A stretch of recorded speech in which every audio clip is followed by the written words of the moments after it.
Hey guys, what's up? This is Force of Force StarCraft 2 Strategy, your #1 location for step-by-step strategy and tutorial videos. Today we're going to be taking a look at a Protoss strategy. Basically we're looking at a 4-gate coupled with getting some Phoenixes versus Zerg opponents. 4-gate aggression being very strong, basically your ability to pump out lots of units quickly can be very beneficial, and that coupled with Phoenixes versus Zerg makes for a very potent mix.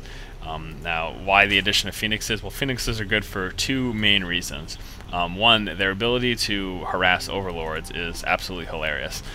They're so fast, and you can just fly around the map and basically pick off so many overlords from your Zerg opponent, which will really set them back, obviously, because it'll drop them below the supply cap, stop them from producing any more units until they have units die off, essentially. And secondly, their graviton beam is just fantastic. You can lift off any threats that you see from your opponent, and then also one of their primary purposes of getting that graviton beam is to kill off any queens that your opponent may have. Taking off queens is going to be very beneficial to you. It's going to stop them from getting that extra larva spawn. It's also going to stop them from using their transfuse ability, which can really turn the tide of a battle in a Zerg player's favor. So if you can stop them from doing that by lifting off their queens and picking them off with your phoenixes, that's going to be very beneficial to you. So taking a look here, as far as build order is concerned, what we're going to be looking at is we're going to be going with that 9 pylon followed by a 12 gateway. I'm just trying to get some units out early to defend against early pressure from a Zerg player. You know, it's very often you'll see some sort of a 10 pool or 14 pool followed up with a ton of Zerglings trying to run into your base. So you want to try to get up that gateway a little bit earlier, especially on a map like this where the rush distance between the two bases is very short. As you can see, it's basically only a stone's throw away to your opponent's base here. So getting out the 12 gateway as opposed to the 14 gateway is going to help fend off any earlier pressure that you might be seeing. So again, basically what we're going to be looking at as far as build order here is we're going with that 4 gate, and then we're assisting that by getting the Stargate out and getting some Phoenixes to help with our ground forces, again with that graviton beam and picking off overlords. So we're just going to get straight into things here, looking at what we're looking at for that 4 gate. We're starting off with our 1 gateway, 12, like I said. Going to be going ahead and dropping our Cybernetics core at about 17 supply. Now once that's up, we're going to start researching our warp gate research. Fortunately, the Protoss player here did get supply blocked. Definitely something you want to avoid. I've said this before in all games. It really sets you back. You know, had he had that pylon down prior, which really should have, this zealot would be well on his way. And you know, if Zerg player decided to send some Zerglings in right now, he would have just ran straight into his base and started harassing the mineral line. And there would have been nothing that this Protoss player could do because he just couldn't. He was supply blocked, couldn't create any units. So definitely want to avoid that at all costs.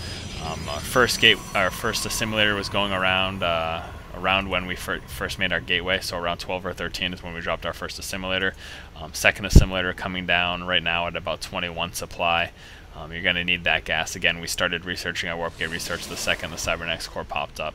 We're going to need that gas for our stalkers and sentries, so having 2 assimilators for this build is definitely important.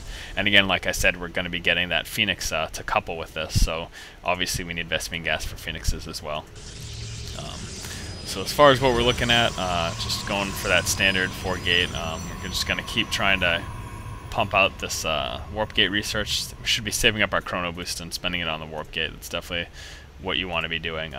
Very smart move here. Something that you should always consider doing versus Zerg players is getting a quick sentry. Maybe after your first or 2 zealots, go ahead and follow that up with a sentry. Force field is absolutely vital in saving you early in the game from any early pressure.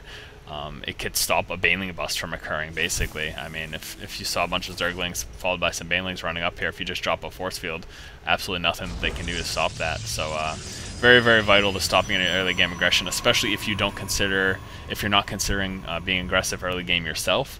This is basically a default defense mechanism. It's going to save you early game, again with those force fields, and not require you to get all those units early on, and that way you can spend your resources on your production buildings and going with that build that you're looking to build. And in this case, of course, I said we're going to that 4 gate here. So taking a look up here, we did send our proxy pylon. Good reason for doing this is, you know, if the Zerg player happened to get a Zergling into here and scouted our base, we don't want him to see that we're going to be getting some Phoenixes. Also, Overlords scouting our base, we don't want them to be aware. Not positive about this placement. I mean, I guess it's good considering the Zerg player didn't know where we are. I know a lot of times when I play Zerg, after I get 2 or 3 Overlords scouting my opponent's base, I tend to send others in the far reaches of the map just to look for stuff like this. But, you know, I mean, it's not terrible. Obviously, the Zerg player doesn't have anything up there because he doesn't have vision of what's going on, so he doesn't know about the Stargate. So either way, if you can manage to hide that proxy pylon and that proxy Stargate, that's the goal. That's what you're looking to do. The less information your opponent has, the better in all aspects of this game. The less you let your opponent know about what you're doing and what you're planning, the better off you're going to be. So we do finally have those 4 warp gates up. So what we're going to be doing is going to be go ahead and using them, spending them, getting some units, probably some more zealots, some stalkers, and a couple sentries. Again, nothing too unusual right here. Basically, we're just setting up for our massive attack. We're coming out with those Phoenixes right now. We're going to be moving out once we have about 3 or 4 Phoenixes, and that's going to be basically the ideal number for taking out the queens quickly. One of them to use the graviton beam, and basically the other 3 are going to be sniping off the queens, and then while that energy resets for that one Phoenix that used the graviton beam, the other ones can use theirs on any other queens that we have here. So it looks like the Zerg player was basically trying to hide his langs and get ready for an attack himself, keeping them up in this northern part of the base. I'm not sure what he's going for. It looks like he was just going speedling. I don't know if that's the best idea in the world. I'm sure he planned on following up with something. He did get that quick expansion, so maybe he's just going for that fast economy and planning on holding back his opponent with these speedlings, but I don't think that's going to quite work in his favor here. We'll see exactly what happens. Finally warping in some units here, getting ready for our push. Again, we have 3 Phoenixes right now and a 4th one's coming out, so right about now is the time we're going to be looking to move out. The queen harassment's going to be at its greatest again with 3 or ideally 4 Phoenixes. Is where you're going to be most effective at taking out those queens quickly and efficiently.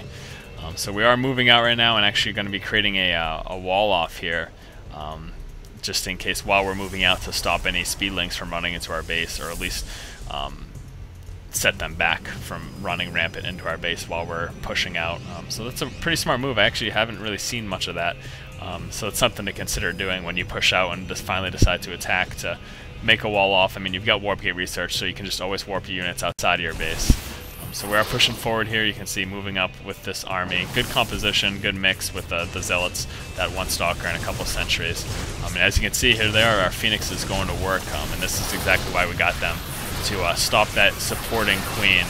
And with some proper force fields there, you can see we managed to keep those Zerglings at bay, and let our Zealots go to town on them. Zealots absolutely destroy Zerglings as long as the Zerglings don't get a surround on them.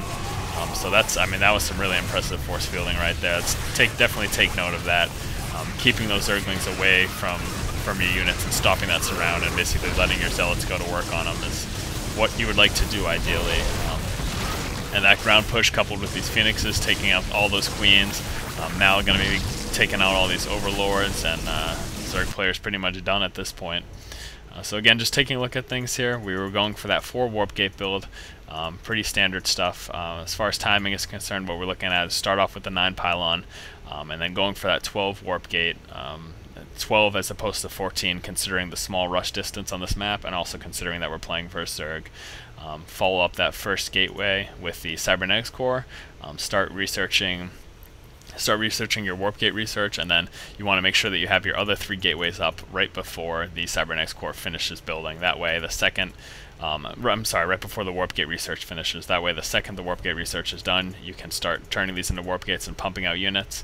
And then again, about when you get 50% of the warp gate research finished, go ahead and make your proxy pylon, get that Stargate out, start pumping out those Phoenixes, and you can basically, with this composition, cause some major damage to your Zerg opponent.